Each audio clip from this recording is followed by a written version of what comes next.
საქართველოს პოლიციის რიგებს კიდევ ერთი ღირსეული ახალგაზრდა პროფესიონალი გამოაკლდა. უეცრად გარდაიცვალა შინაგან საქმეთა სამინისტროს ნარკომანიისა და ნარკობიზნესის წინააღმდეგ ბრძოლის ეროვნული ბიუროს უფროსის მოადგილე გოჩა ცირეკიძე. გოჩა ცირეკიძემ შინაგან საქმეთა ორგანოებში 1990 წლიდან დაიწყო მუშაობა რიგით პოლიციელად. 1996 წლიდან იგი გადაიყვანეს შინაგან საქმეთა სამინისტროს ცენტრალურ აპარატში. 2001 წლიდან კი ნარკომანიისა და ნარკობიზნესის წინააღმდეგ ბრძოლის ეროვნული ბიუროს უფროსის მოადგილედ. შინაგან საქმეთა ორგანოებში მოღვაწეობის მანძილზე გოჩა ცირეკიძეს მიღებული აქვს მრავალი მადლობა და ჯილდო. 2002 წელს პრეზიდენტის განკარგულებით იგი დაჯილდოვდა მედლით მხედრული მამაცობისათვის. მონაწილეობდა სამაჩაბლოსა და აფხაზეთში საქართველოს ტერიტორიული მთლიანობისათვის ბრძოლაში. ნათელში იყოს მისი ხსოვნა.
Cocles damzes sad mi ubebica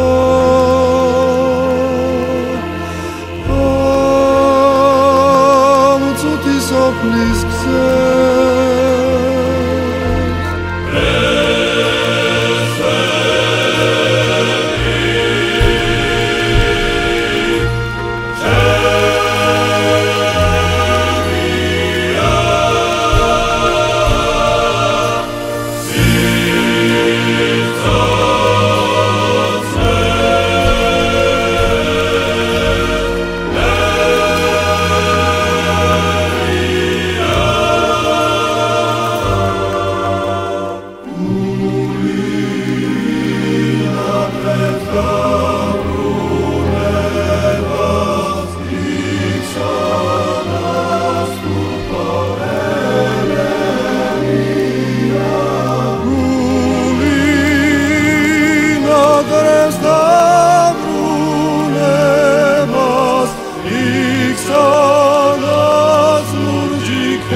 მინდა ვიცნობდეთ ერთმანეთს, მინდა ვიყვარდეს ერთმანეთი.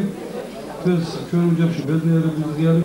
მე მინდა ჩვენ ერთად ვიყოთ დევანდელი დღე იყოს ჩვენი ურთიერთობის, ჩვენი ნაცნობობის, ჩვენი ნათესაობის, ჩამოყალიბების საწყისი და ეს რაღაცა გულმოძილებინოს ყოველი ჩვენი დღე. მე მინდა ჯანმრთელობა და ბედნიერება გისურვოთ თითოეულთაგან. ჩვენი დღესდღეობის დიდი მადლობა და ამაზე ნაკლები მიზეზი, ამაზე ნაკლები საბაბი ჩვენი ურთიერთობისა, ჩვენი შეხვედრის აკუთვნილიყოს. ეს არის ბედნიერება თითოეული ჩვენთაგანის ცხოვრებაში და მინდა ეს ბედნიერება გავაგზავნოთ ჩვენი ურთიერთობა. კარგი მოდით და გადავიდეთ.